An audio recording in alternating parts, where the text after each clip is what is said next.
Hi everyone, this is lecture 1.1, Introducing Sociology.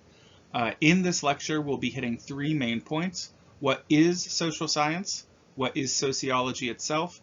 And then the beginnings of sociology, where we'll talk about the first theorists that led up to what sociology is, but people that weren't quite sociologists. So first, let's talk about what is social science.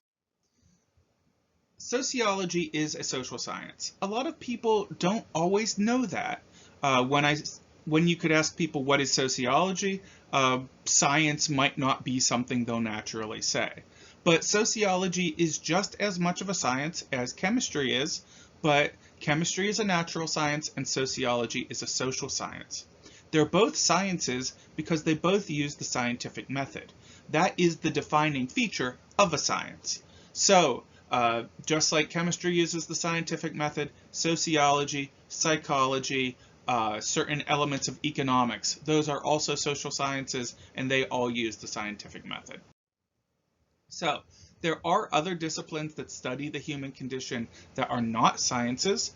These disciplines could include art, English literature, or history.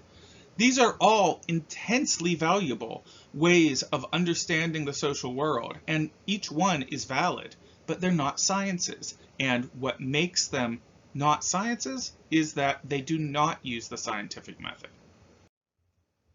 So, the study of science helps us to develop critical thinking skills. To define it, critical thinking is the basis for scientific thought. And critical thinking is the ability to evaluate claims about truth by using reason and by using evidence. Critical thinking helps us to recognize poor arguments when they arise in our life. Critical thinking helps us to reject statements that are not necessarily supported by evidence. And critical thinking also helps us to question our assumptions that might be incorrect. Quite frankly, every semester I teach, I run into my own assumptions that I assume are correct, and then the scientific method shows me that might not be an accurate thing. So let's define sociology a little bit more specifically, other than just being a social science. Sociology is the scientific study of human social relationships, groups, and societies. We seek to understand human behavior, social relations, and social institutions on a larger scale. Sociology does utilize a scientific approach. We have rigorous research methods that we will talk about in later lectures. And we also believe in the principle of social embeddedness. So certain approaches try to observe society from the outside. Certain psychological studies do this, certain,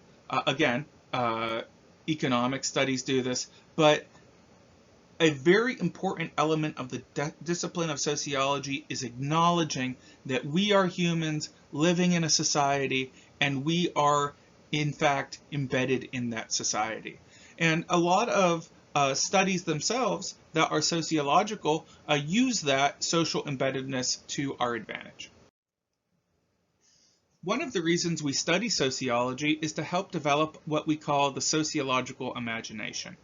That is our ability to grasp the relationships between individual lives and the larger social forces that shape our lives. This can be said to be your understanding between private troubles and actual public issues. And C. Wright Mills, the great American sociologist who was the one that introduced this concept to the discipline, observed that the sociological imagination is where biography and history intersect. So where does your personal story, your biography, come into being and interact with the history of all of us? That is, and understanding that relationship is the sociological imagination. So for example, a couple could be married but be rather unhappy and seeking a divorce and then wind up getting divorced. It is easy to tell that story from the standpoint of the tragedy of that relationship that didn't go as everyone intended to, But also, you can look at how that relates to national divorce rates, and maybe look at how that individual divorce may have been part of a larger social trend that we see maybe thousands or even millions of Americans experiencing at the same time. Similarly, when a person loses their job, it's often seen as a very personal event. However, if you look at greater unemployment trends at times, it can be quite obvious that that person didn't really have a chance of keeping their job in the first place because what we call greater social forces may have been impacted the economy of the people in that position. Another tool that sociologists used is the sociological perspective. This is our ability to recognize the ways people influence and are influenced by our social worlds. So the sociological perspective enables us to see the world through a variety of lenses. I like to think of the sociological perspective as a set of sociology goggles. And in entering this course of Introduction to Sociology, you are putting on your sociology goggles, maybe fine-tuning your sociology goggles, and by the end of the course, you will find that you will start to see some of the phenomena that we talk about in this course in your everyday social life. That is the sociological perspective starting to develop itself in your brain. Sociology helps us to understand the relationship between what we call structure and agency. So agency is the ability of individuals and groups to exercise free will and to make social change, whether that is a small or a large scale social change. Think of a special agent, or any case you use the word agent. The agent is acting on the behalf of somebody. And our individual agency is our ability to act on behalf of ourselves. Structure, then, are the patterned social arrangements that have an effect on agency. So we often use the term social structure in these regards. Effectively, what sociologists always point out is that our choices are enabled or constrained by that social structure.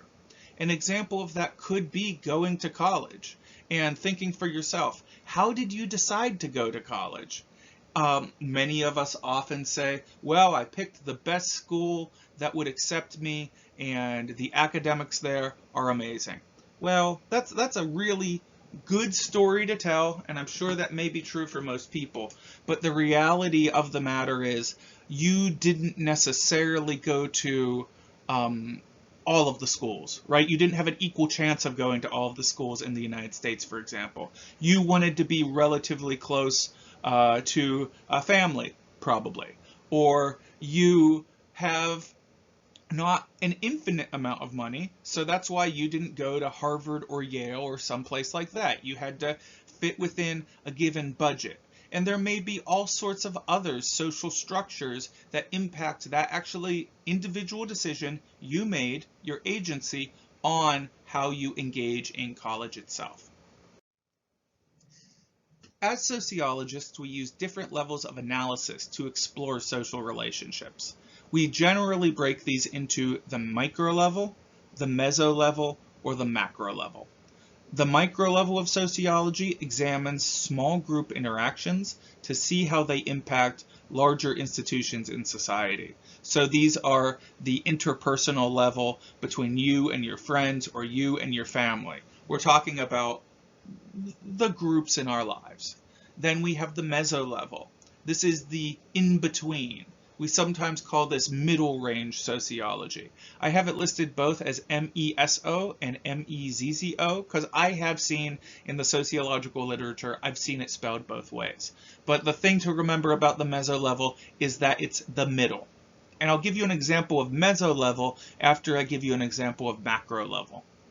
The macro level is the large scale, the big picture. It is the biggest unit of our society or our world even. This is how nations interact with each other in doing trade or going to war. This is how multinational corporations decide to move from one part of the world to another part of the world, how McDonald's and Burger King compete with each other. That's macro level, the super big scale. And then meso level is that in-between scale, in between your family and, say, the McDonald's Corporation. There is something in between. So that would be, for example, how one city interacts with another city in trying to figure out where the boundaries are and the borders are between those two cities. Maybe how the sports teams between those cities would interact as well. That is all operating on the meso level. So now let's look at some of the theorists that got sociology going. These aren't quite the original sociologists. These are the people that came before that. So, as I alluded to, sociologists did not exist as its own scientific discipline until the early 1900s. Emile Durkheim was the first recognized professor, and then later the first department chair of sociology at the Université Nationale in Paris, France. I'll talk more about Durkheim later on in this lecture. However, many scientists and philosophers laid the groundwork for the discipline, and now we're going to look at some of those scholars. Auguste Compt was often greatly misunderstood, especially by people who are first coming into contact with sociology. Sometimes he's called the father of sociology. That isn't exactly an accurate statement.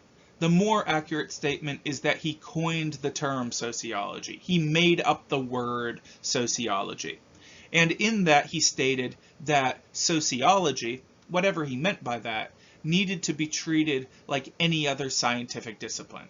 So he was saying we need to study society, and we need to study society like science studies things. And in doing that, it laid the groundwork for future sociologists to build the discipline by building out that original concept. However, many of Compt's ideas are outside of the scope of what modern sociologists would think would be even close to appropriate. Compt was somebody who came into his thinking life at a time when the scientific community, especially the European scientific community, was quite aggressively anti-religion. And that stance came out of the downfall of the European aristocracies, particularly with Compt speaking of the French aristocracy. And those aristocracies, those monarchies as well, really did use religion as a tool to oppress the common people in those societies. And as such, these new scientists thought that this was a moment to break free of that oppression and try to get rid of it once and for all. This is not something modern sociologists do. Modern sociologists actually study religion, among other things, from a neutral perspective, attempting to understand the belief structures that people actually have in a very, very respectful way surrounding religion. So in saying that he wanted to replace religion with sociology, what he's saying is the only element, the only way people had to understand their social world prior to Compt's time was through that theological idea. The reality of the matter is, or what he was pointing out, was that he wanted to develop a new way, a scientific way of understanding our social world. Compt can be a difficult person to understand if you don't take him into historic context. Similarly, Harriet Martineau also needs to be understood in her historic context. Martineau was one of the very first early English-speaking sociologists, and Martineau did an amazing amount of work, that work was both scientifically and socially radical for her time. In 1834, she traveled to the United States and wrote about the social changes happening in the United States. And in doing that, she was coming and observing the country as it existed, as opposed to just sitting in puffy chairs in Europe, smoking cigars, making up, pontificating, philosophizing, if you will, about what was happening here in the United States. Martineau came and she observed and she documented. That type of behavior is exactly what sociology is all about. To put it into historic context then, she came here a little under 30 years before the beginning of the Civil War. I know not all of us were absolutely big history nerds like I was in high school, so the Civil War occurred in 1861 for your reference. When Martineau came, after Martineau came, she translated Compt's work into English, and in doing that, she made those ideas accessible both to the United Kingdom and also the United States. Remember, this is an era when we didn't have Google Translate. This is an era when being bilingual was not that common. So taking that French and making it accessible to English readers themselves, that allowed for great breakthroughs in sociology so that people could actually engage in Compt's work. And additionally, Martineau contended that societies must ensure social justice for women, enslaved people, and other oppressed groups. These kind of things are within our value sets now in the United States, but in the early 1800s, these were very revolutionary type ideas. Herbert Spencer, finally, is the last of our three pre-sociologists. Sometimes people claim Spencer was the first great English-speaking sociologist. You will observe that Martineau was doing her work before Spencer, thus indicating definitely a level of sexism when preferring Spencer over Martineau. Spencer was very involved in both biological sciences and social sciences. He was a certain type of scientist that existed in this Victorian era that felt that it is the job of a gentleman, it is a job of a man who has means to study the world, and in doing that, he was trying to contribute to what was thought of as the grand theory of everything. In doing that, he wanted to try to merge the understanding of biology with the new-ish social science that would become sociology. The phrases that he coined, not Charles Darwin, was the survival of the fittest and social Darwinism. These ideas are attributed to Spencer. And in doing that, what Spencer is doing is he's taking Darwin's ideas and attempting to insert them into the social world. That concept then of the survival of the fittest, Spencer points out, is that those people that are best equipped in society are the ones who will be successful. That's effectively what he's saying. And then social Darwinism being the idea that those, not just the individuals, but the groups themselves who can dominate other groups will be those who will be successful in society. And in doing that, he believed that societies evolved in time by adapting to their changing environment. As we talk about Spencer, it is critical to caution that even if these ideas might sound like they have a certain something to them, these ideas were later taken up by the Nazi Party to justify many of the terrors that were done during that era. Spencer's concept of the survival of the fittest, Spencer's concept of social Darwinism were later used by eugenicists and the Nazi Party to justify the superiority of some groups over other groups. Spencer is very much a cautionary figure to sociologists.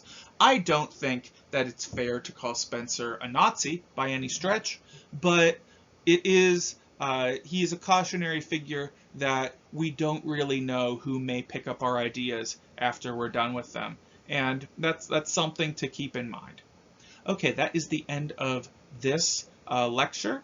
I hope it worked out for you, and I encourage you to listen to the ones in the future. Bye-bye.